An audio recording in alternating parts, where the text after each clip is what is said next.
रानो चिड़िया, तोता, कबूतर और कौवा बहुत अच्छे दोस्त थे। वो चारों दोस्त हमेशा एक साथ ही भोजन लेने जाया करते थे। एक दिन कालू कौवा अकेला ही भोजन की खोज में निकल जाता है। कौवा इधर उधर उड़ता हुआ फिर रहा था कि अचानक उसे झाड़ियों के पास कुछ चमकती हुई चीज दिखाई देती है। कालू कौवा वहां जाता है। ये क्या है? कालू कौवा झाड़ियां एक तरफ हटाता है। बाप रे बाप, इतना सारा सोना! आज तो मेरी लॉटरी लग गई है। जल्दी जल्दी से उठा लूं, ये ना हो कोई देख ले। कालू कौवा वो सोने से भरा हुआ संदूक उठाता है और अपने घर की तरफ उड़ता है। रास्ते में उसे तोता मिलता है। कालू भैया, इस संदूक में क्या है? वो वो मेरी माँ का कुछ पुराना सामान है। मैं दूसरे जंगल से लाया हूँ। अच्छा, वो मुझे जाना है, थोड़ी जल्दी है मुझे। हम फिर मिलेंगे। इतना कहकर कालू कौवा जल्दी जल्दी से वहां से उड़ता है और कुछ ही देर में अपने घर तक पहुंच जाता है। कालू भैया रुकें। अब ये कहाँ से आ गई? कालू भैया, मैंने आज बिरयानी बनाई है, सबको बुलाया है दावत पर, आप भी जरूर आना।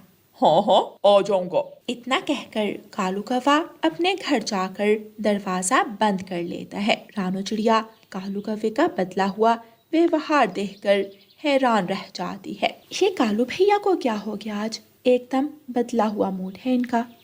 चल छोड़, चल भी रानो, हम तो चल के अपना काम मुकम्मल करें। रानो चिड़िया वापस जाती है। रानो चिड़िया घर जाकर खाना तैयार करती है। तोता वहां आ जाता है। खुशबू तो बहुत अच्छी आ रही है। क्या बनाया है रानो बहन? तोते भैया, आज मैंने बिरयानी बनाई है। कबूतर भी वहां आ जाता है। सब आगे, कालू भैया नहीं आए, वो तो सबसे पहले पहुंच जाया करते हैं। मैं अभी कालू को बुला कर लाता हूँ।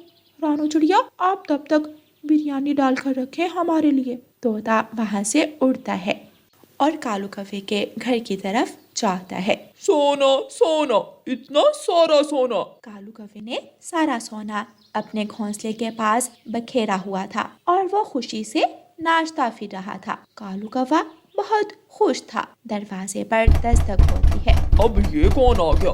ना जाने ये मेरे दोस्त हैं या दुश्मन। दो पल सुकून से बैठने नहीं देते।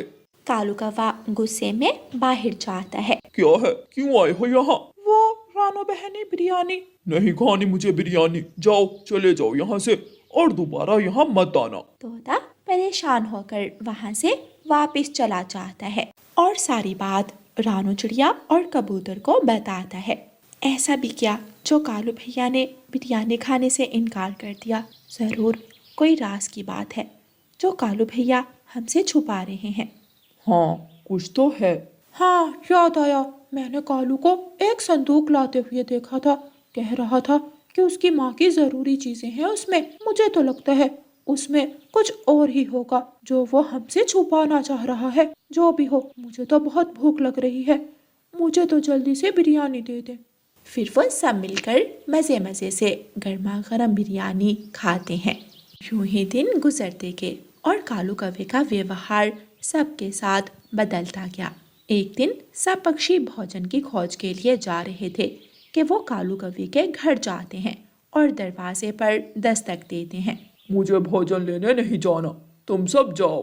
मगर कालू, क्या अगर मगर? क्या तुम सबको समझ नहीं आती? मुझे नहीं जाना, मेरा पीछा छोड़ दो और जाओ यहाँ से। सब उदास मन के साथ वहां से चले जाते हैं।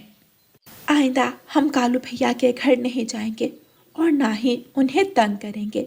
अगर वो अकेले खुश हैं तो वो खुश रहें। हाँ रानो बहन, आप ठीक कह रही हैं। मैं भी आइंदा कालू कौवे के घर नहीं जाऊंगा और ना ही उससे बात करूंगा।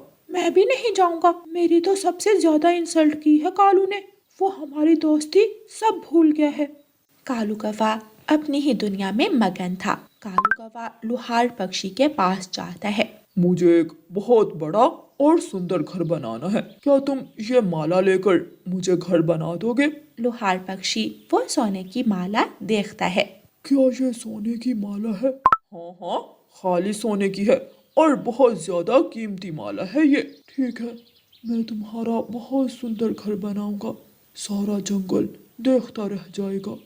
कुछ ही दिनों में कालू कौवा अपना बहुत सुंदर घर बनवा लेता है। कालू कौवा तरह तरह का सामान खरीद कर अपने घर में रखता है और एक सोने की माला अपने गले में डाल लेता है। मैं हूँ कालू कौवा, मैं जंगल का बादशाह हूँ।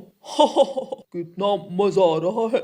मौसम बदलने लगता है और जंगल में बर्फबारी शुरू हो जाती है। कालू कौवे का घर देखने में तो सुंदर था मगर मजबूत नहीं था। घर के ऊपर बर्फ की तह जमने लगती है और कालू कौवे को परवाह ही नहीं थी। वो तो म्यूजिक लगाकर मस्त रहता। एक दिन कालू कौवा अपने घर में सो रहा था कि उसके घर की छत उसके ऊपर गिर जाती है। हाय, मर गया, मर गया। रानो चिड़िया, कबूतर, तोते, मुझे बचाओ। हाय हाय। कालू कौवा शोर मचा रहा था। रानो चिड़िया, तोता और कबूतर वहां आते हैं और कालू कौवे को वहां से निकालते हैं। शुक्रिया रानो चिड़िया, शुक्रिया कबूतर, शुक्रिया तोते, तुम मेरे बहुत अच्छे दोस्त हो। अब हम तुम्हारे कोई दोस्त वोस्त नहीं है। रानो चिड़िया ने कहा तो तुम्हारी मदद कर दी हमने बस। हमारी दोस्ती तो तभी खत्म हो गई थी जिस दिन तुम्हें सोने का संदूक मिला। हमें दोस्त मत कहना। अगर कोई और पक्षी भी मर रहा होता तो हम उसकी भी जान बचाते, तुम्हारी भी बचाई। चलो दोस्तों। वो सब वहाँ से चले जाते हैं।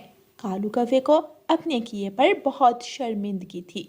सोने की चमक देखकर उसने सोने से भी ज्यादा कीमती दोस्तों को खो दिया।